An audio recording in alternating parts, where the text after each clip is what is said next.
দর্শকের প্রিয় আর্য সিংহ রায় ফিরে এসেছে। হ্যাঁ, ঠিকই শুনছেন, অসুস্থতা কাটিয়ে আবারও শুটিং ফ্লোরে ফিরলেন চিরদিনই তুমি যে আমার ধারাবাহিকের অভিনেতা জিতু কমল। আর সেটা ফিরতেই শুরু হয়েছে আনন্দ আর আবেগের ঝড়। চিরদিনই তুমি যে আমার শুটিং সেটে এখন উৎসবের আমেজ।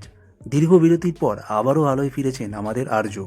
গল্পে যেখানে নায়ককে খুঁজে পাওয়া যাচ্ছিল না, সেখানে এবার সত্যিই ফিরে এলো নায়ক। এবার আসি আর্য আর কিঙ্করের গল্পে। পর্দায় যেমন তাদের দারুণ কেমিস্ট্রি, তেমনই শটের বাইরেও জমে উঠেছে বন্ধুত্ব। জিতুর অসুস্থতার খবর শুনে চিন্তায় ছিলেন কিঙ্কর, মানে অভ্রজিৎ চক্রবর্তী। আর এখন বন্ধুকে আবার সেটে দেখে তারও মুখে খুশির হাসি। অভ্রজিৎ বললেন, একসঙ্গে কাজ করতে ভালো লাগে, দৃশ্য আরও মজবুত হয়, সবাই সুস্থ হয়ে একসঙ্গে কাজ করি, এটাই চাই।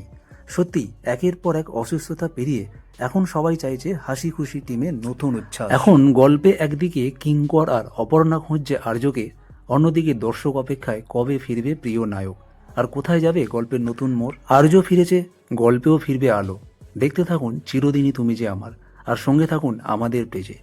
চ্যানেলে নতুন হলে চ্যানেলটি সাবস্ক্রাইব করে সঙ্গে থাকুন, তাহলে সেলিব্রিটিদের সব আপডেট পেতে থাকবেন এই চ্যানেলের মাধ্যমে। দেখা হচ্ছে পরের ভিডিও, ততক্ষণ ভালো থাকবেন, সুস্থ থাকবেন।